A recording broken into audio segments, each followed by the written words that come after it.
So ayun na nga guys, bali ito yung Pogs si Boss Be. Ayan, dahil wala siya, pinadala na lang dito sa bata, doon sa pamangkin niya. Hindi ko na kinawanan ng video. Kasi nga, ayan o, ilaw natin guys.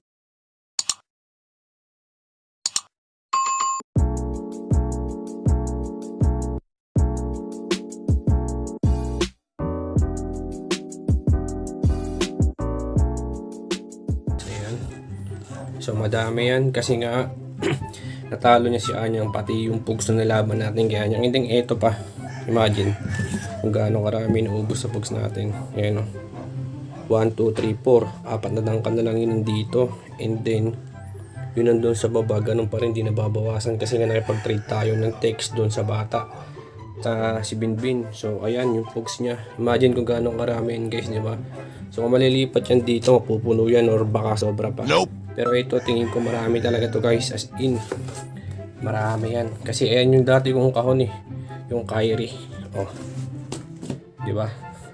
Alam nyo na siguro kung kanino yung kahon yan. Yan yung ginagamit ko dati. Tapos binigay ko dun sa bata. And then, yan na nga. At yan na nga, ganyan karami yung Pogs nyo ngayon. Tapos ito is atin. Sobrang konti na lang. Imagine. Ayan. Pero ganun talaga.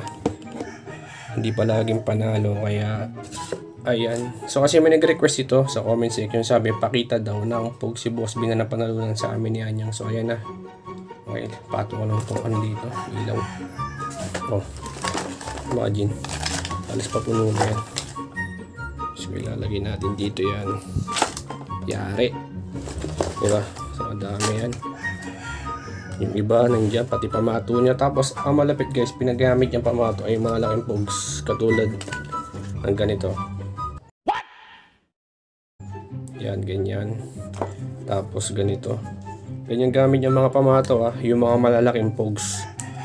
Hindi ko alam kung paano ang ginagawa niya, ba't nananalo siya. Kasi malimit na ginagamit kong pamato ay halos yung parang ganito lang.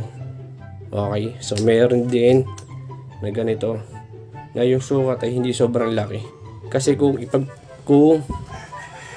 pag-kumpara natin yung mga ginagamit niyang Pogs katulad nito, ayun oh, nakita nyo, diba? Mas malaki yung ginagamit niya pamato kaysa sa pamato na ginagamit natin, pero nananalo pa rin siya, diba? So kanya-kanyang diskarte yan, kanya-kanyang hagis yan, kanya-kanyang technique yan pagdating sa Pogs Texan. So yung sinasabi ko sa inyo dati na magpato kayo ng ganung pamato ay depende pa rin talaga kung paano nyo ihagis yung Pogs. Okay, so itong vlog na to ay ano lang natin to guys, yung quick review at quick vlog lang para sa mga nagtatanong kung ganong karami na panalunan ni Boss Be sa amin. So ayan na, pinakita ko na, ayan na. Kanya yan, hindi sa akin yan. Okay, so ito yung Pogs natin. Ayan, kita nito nyo naman. So dito natatapusin itong vlog na to.